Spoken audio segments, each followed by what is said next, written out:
Hello hello hello. तो कैसे आप लोग? मेरा नाम है अभिलाष, मैं हूँ आपका ट्रेडर नेक्स्ट डोर। तो चलिए बात करते हैं पहले DXY के बारे में।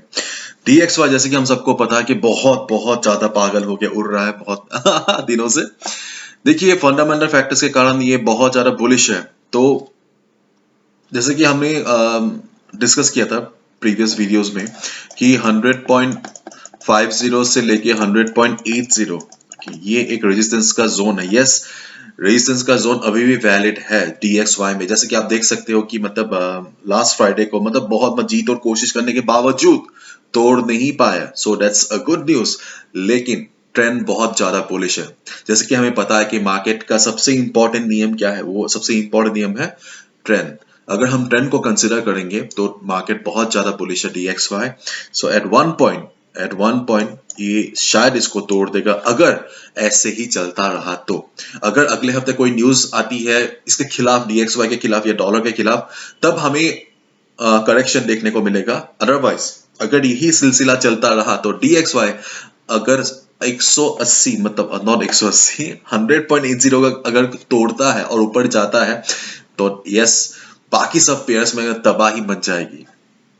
क्योंकि इसका अगला रेजिस्टेंस है आपका 102.50 या 103। बहुत ज्यादा ये फिर से भागने लगेगा। सो इसको ऑब्जर्व करना बहुत ज्यादा जरूरी है। अगर और मंडे को, सोमवार को अगर थोड़ा बहुत करेक्शन भी आता है तो पहला तो हमें सपोर्ट मिल जाएगा करीबन 100 के आसपास। एंड देन अगला सपोर्ट मिल जाएगा 99.60 के आसपास। तो सपोर्ट बहुत सारे हैं। ठीक है, अगर कोई न्यूज नहीं आता तो बहुत सारे सपोर्ट मौजूद है और यही सिलसिला चलता रहा तो जैसे कि मैंने कहा DXY तोड़ देगा। फिलहाल गोल इसको मतलब कुछ खास हम रेस्पेक्ट नहीं कर रहे हैं क्योंकि दोनों का ही हाँ अपना अपना रीजन है। तो पहले जैसे कि हम लोग गोल को ट्रैक किया करते थे DXY के साथ। फिलहाल आपने भी ऑब्जर्व किया होगा इतना फॉलो नहीं कर रहा है क्योंकि फंडामेंटल फैक्टर्स के कारण ही दोनों ऊपर जा रहे हैं। सो एज अ रिजल्ट इस पे फोकस कीजिए क्योंकि बाकी जो पेयर्स है यूरो USD बोले JP USD, उसके ऊपर अभी भी उसका मतलब अच्छा खासा प्रभाव है। ठीक है, तो प्लीज इस पे मतलब हाँ मतलब एक आंख हमेशा रखिए। दूसरा जो सबसे जरूरी चार्ट हमारे लिए है वो है गोल। और जैसे कि हम सबको पता है कि गोल एक क्या बोलते हैं सनम बेवफा है हाँ, गोल का चार्ट ओवरऑल अगर आप देखोगे तो बहुत ज्यादा बुलिश चार्ट है। तो इस चार्ट में भी सेम दिक्कत है कि अगर गोल 1982 को तोड़ देता है तो अगला रेजिस्टेंस शायद 2000 से लेके 2005 है। ये उसका अगला रेजिस्टेंस है। और अगर ये टूट जाता है तो 2070 2080 अगला रेजिस्टेंस है। देखिए रेजिस्टेंस ये जो फिलहाल जो हमारे पास जो रेजिस्टेंस है अराउंड 1981 या 1982, जो ये जो रेजिस्टेंस है ना ये एक प्रॉपर रेजिस्टेंस नहीं है, ये एक लास्ट स्विंग हाई था। तो अगर अच्छी खासी अगर बाइंग फिर से आ जाती है गोल्ड में तो ये लेवल इसको तोड़ देगा। डे ट्रेडिंग के पर्पज से, इंट्राडे के पर्पज से अगर आपको शॉर्ट करना है तो जब मार्केट 1981-82 के आसपास पहुंच जाएगा ऑब्जर्व कीजिए। अगर आपको दिखता है कि नहीं मतलब मार्केट ऊपर से प्राइस रिजेक्ट कर रहा है, मार्केट को दिक्कत हो रही है क्रॉस करने में, तब आप सेल का पोजीशन ले सकते हैं। लेकिन ओवरऑल चार्ट में ये साफ साफ दिख रहा है कि अगर यही अगर चलता रहा तो मार्केट 1981 को तोड़ देगा, 2000 की तरफ भागेगा, उसके बाद 2050 2100। ठीक है, तो अगर आप स्विंग ट्रेडर हो या पोजिशनल ट्रेडर हो तब आपके लिए अच्छा रहेगा आप बाय के पोजीशन पर रहो। डे ट्रेडिंग के हिसाब से शॉर्ट करना 1981 82 पे ठीक ठाक है। अदरवाइज का स्विंग ट्रेडिंग के लिए एकदम नहीं है क्योंकि मार्केट काफी बुलिश है। अगर आप नीचे की तरफ अगर आपको कुछ बाय करना है तो 1960 एक सपोर्ट, अच्छा सपोर्ट है। 1960 एक अच्छा सपोर्ट है। मंडे मार्केट खुलने के बाद अगर आपको 1960 के आसपास मिलता है, भारी संभावना है, बहुत ज्यादा संभावना है कि मार्केट यहाँ पे सपोर्ट लेगा। अगर कोई न्यूज नहीं रहा तो यस, ये बहुत जरूरी बात है, अगर न्यूज नहीं रहा तो मार्केट को सपोर्ट लेना चाहिए। जैसे ही मार्केट बाउंस करेगा आप बाय कर सकते हैं।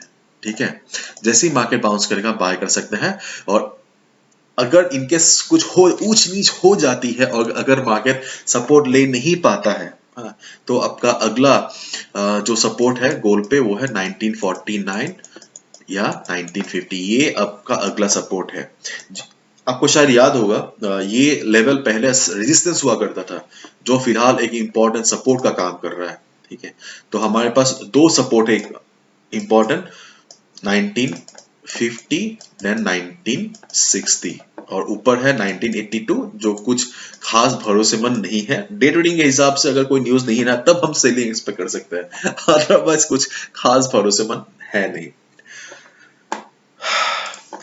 अगला चार्ट कौन सा, अरे ये रहा हमारा यूरो यूएसडी। यूरो यूएसडी जो जब सेलिंग आया था ना, हर कोई मतलब बौखला गया था कि अरे क्या हो गया, यूरो यूएसडी ने अपना इंपॉर्टेंट सपोर्ट तोड़ दिया, लेकिन समहाउ यूरो यूएसडी ने मैनेज कर लिया। ओके, इसकी नैया नहीं डूबी यूरो यूएसडी सर्वाइव कर गया और जैसा कि आप देख सकते हो 1.0808 पे ये अटक गया, मतलब लास्ट ट्रेडेड प्राइस था ये। अगर आपकी यहाँ पे बाय पोजीशन है, मैं बोलूंगा आप बने रहो, आप बने रहो, क्योंकि इतना सेलिंग आने के बावजूद मार्केट ने सपोर्ट ले लिया। इसका इसका सरल सा अर्थ है कि यहाँ पे बायस मौजूद है। अगर कोई न्यूज नहीं रहा, अगर जो बाइडेन, व्लादिमीर पुतिन या यूक्रेन का अगर कोई मतलब कोई ऊंच नीच नहीं हुआ है, कोई उंगलीबाजी नहीं हुआ, तो आप एक्सपेक्ट कर सकते हैं कि यूरो यूएस यहाँ से सपोर्ट लेके ऊपर भागेगा। अगर आपका बाय पोजीशन है तो प्लीज बने रहिए। और अगर इनकेस अगर मंडे को, सोमवार को अगर ये लेवल टूट जाता है 1.0800, अगर टूट जाता है ये लेवल, अगर टूट जाता है तो आप एक्सपेक्ट कर सकते हैं मार्केट का अगला सपोर्ट होगा 1.0760, 1.0755। आप एक्सपेक्ट कर सकते हैं ये मार्केट का अगला सपोर्ट होगा। ठीक है, अगर कोई न्यूज नहीं रहा, ठीक है, अगर न्यूज नहीं रहा तो आप एक्सपेक्ट कर सकते हैं ये मार्केट यहाँ से बाउंस करेगा। जैसे ही मार्केट बाउंस करेगा बाय कीजिए। मैं सेल के लिए नहीं बोलूंगा, मैं सेल के लिए नहीं बोलूंगा, क्योंकि ये जो लेवल है ये बहुत स्ट्रॉन्ग लेवल है। अगर कोई बहुत बुरी खबर नहीं हो मार्केट में, तो मार्केट रेस्पेक्ट करने की कोशिश करेगी इस लेवल को।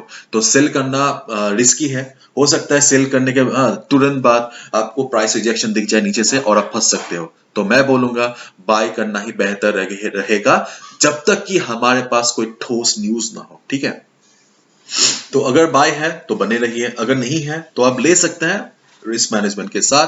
मार्केट ओपनिंग के बाद ऑब्जर्व कीजिए कैसा मार्केट है, और नहीं तो ये एक अच्छा लेवल है।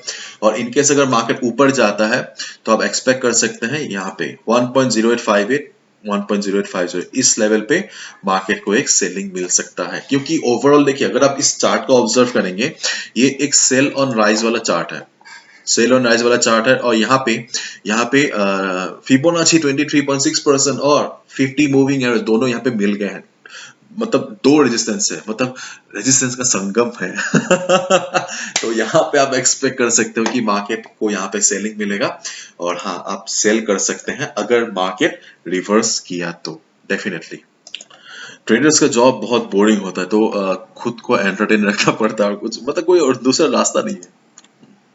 जीबीपी यूएसडी मैं बोलूंगा यहाँ पे तीन ठीक ठाक लेवल्स है। ओके, जैसे कि हम सब ने एक्सपेक्ट किया था कि मार्केट सपोर्ट लेगा 1.3000 के आसपास, और मार्केट ने ले भी लिया। आप लोगों ने शायद अच्छा मुनाफा कमाया होगा। तो फिर से अगर मार्केट आता है, हम एक्सपेक्ट कर सकते हैं कि मार्केट फिर से सपोर्ट लेगा, अगर कोई न्यूज ना रहा तो। ये बहुत अभी मतलब बहुत इंपॉर्टेंट सेंटेंस बन गया है, क्योंकि इतना सारा न्यूज निकल रहा है ना, कोई गारंटी नहीं मार्केट का। अगर कोई न्यूज नहीं रहा तो मार्केट आप एक्सपेक्ट कर सकते हो कि यहाँ पे मार्केट सपोर्ट लेगा और बाउंस करेगा। जैसे ही मार्केट बाउंस करेगा आप डेफिनेटली बाय कर सकते हैं। अगर आपको टूटने की संभावना नजर आती है, चेक कीजिए कोई न्यूज है क्या। अगर आपको कोई न्यूज नहीं दिखता है तो प्लीज सेल मत कीजिए। अगर कोई मतलब न्यूज के कारण, अगर कोई इंटरेस्ट रेट बोली या कोई वॉर के कारण अगर सेलिंग आती है, तब बात अलग है, मार्केट इसको तोड़ देगा, नीचे जाने लगेगा, तब आप सेल कर सकते हैं। अदरवाइज विदाउट न्यूज अगर नीचे जाने लगता है, इमीडिएट सेल मत कीजिए, 1-2 घंटा इंतजार कीजिए। अगर 1-2 घंटे बाद अगर आपको दिखता है कि नहीं भाई सेलिंग सही में मतलब भारी मात्रा में हो रही है, तब आप सेल कर सकते हो। Otherwise do not go for sale. यहाँ पे देखिए, यहाँ पे बहुत जनों को लगा था जैसे कि सेलिंग आ गया। ठीक है, जिन लोगों ने सेल किया था हर कोई यहाँ पे ट्रैप हुआ है। वो आप गलती आपको नहीं करना है। तो मार्केट अगर यहाँ से उछलता है बाय कीजिए। ठीक वैसे ही अगर मार्केट ओपन होने के बाद ऊपर जाता है तो इन दिस लेवल 1.3130 के आसपास आप एक्सपेक्ट कर सकते हो मार्केट को फिर से सेलिंग मिलेगा। अगर मार्केट घूमता है go for a sell. Second resistance है मार्केट का 1.3160 1.3170, ये एक दूसरा रेजिस्टेंस जोन है मार्केट के लिए। दिस लेवल में भी आप in this level also you can expect, आप एक्सपेक्ट कर सकते हैं कि मार्केट को सेलिंग मिल सकता है। सो दो रेजिस्टेंस एक सपोर्ट, ओवरऑल मार्केट साइडवेज जैसा नजर आ रहा है तो आपको दोनों तरफ ही आपको मौका मिल सकता है। बस आपको कंफर्मेशन की अपेक्षा करनी है। जैसे ही आपको प्राइस रिजेक्शन वाला कंफर्मेशन मिल जाएगा, ऊपर से हो नीचे से हो, go for the order execution. और जैसा कि इंग्लिश वीडियो में मैंने कहा है ऑलरेडी कि जापानीज येन का चार्ट बहुत ज्यादा वीक है। ये देखिए 4 घंटे का चार्ट है और अगर मैं आपको वीकली में लेके जाता हूं तो आपको दिखेगा, मतलब देखिए मतलब क्या हालत है। ये है जापानीज येन का करेंसी इंडेक्स जिसे हम JXY भी कहते हैं। जैसे कि डॉलर का DXY है, जापानीज JXY हो गया जापानीज येन का। इसको देखिए मतलब पागल की तरह सेलिंग है यहाँ पे, ठीक है। तो जिसके चलते जितने सारे जापानीज येन पेयर है ना, USD JPY बोलो आप, GBP JPY, हर कोई मतलब उड़ रहा है पिछले कई दिनों से। उसका मेन रीजन है ये weakness on Japanese yen currency index. और देखिए यहाँ पे इस हफ्ते मार्केट ने अच्छा खासा प्राइस रिजेक्शन दिया है, वो भी ऊपर से, नीचे से नहीं। मतलब सेलिंग अभी भी मतलब आ सकती है। लेकिन अगर मैं इस चार्ट को जूम आउट करता हूँ, अब देखिए मार्केट अभी एक बहुत ही क्रिटिकल सपोर्ट पे खड़ा है। करीबन 2015 का एक सपोर्ट है यहाँ पे मार्केट खड़ा है अभी। मंडे को चांस है, मैं नहीं बोलूंगी एकदम चांस है कि मार्केट यहाँ से थोड़ा बहुत रिकवर करने की कोशिश करेगा। क्योंकि अगर इसके नीचे अगर मार्केट गिरता है ना, मतलब बहुत ज्यादा, मतलब जापानीज येन जो इंडेक्स है वो बहुत ज्यादा गिर जाएगा। तो मुझे लगता नहीं बैंक ऑफ जापान चाहेगा कि ऐसा कुछ हो उनके देश की मुद्रा के साथ। कोई भी देश नहीं चाहेगा। तो अगर यहां से घूमता है जापानीज येन इंडेक्स, तो आपको जितने भी पेयर्स है और JPY, GBP JPY, US JPY, वहां पे आपको सेलिंग दिखने को मिल सकती है। और अगर ये टूट जाता है, इनकेस अगर टूट जाता है तो ऑब्वियसली मतलब जितने भी पेयर्स है ना, मतलब फिर से आसमान छूने लगेंगे। ये देखिए USD JPY का चार्ट है। तो अगर आप JPY पेयर्स पर ट्रेड करते हैं, आपको एक नजर JXY पे रखना ही पड़ेगा, नहीं तो बहुत मुश्किल पड़ जाएगी, ठीक है। तो अगर नीचे आता है, तो पहला आपका सपोर्ट है 125.45 से लेके 125.40, ये आपका पहला सपोर्ट है, ठीक है। अगर मार्केट आने के बाद यहाँ से उछलता है, आप बाउंस कर सकते आप बाय कर सकते हैं अगर यहाँ से मार्केट बाउंस किया तो। लेकिन एक आंख हमेशा JXY पे बने रखिएगा।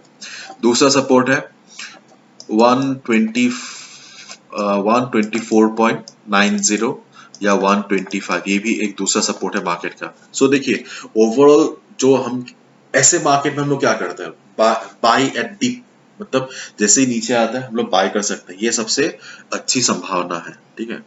हम लोग यहाँ पे बाय कर सकते हैं। लेकिन इस मार्केट में जो सबसे जो दिक्कत वाली बात है वो है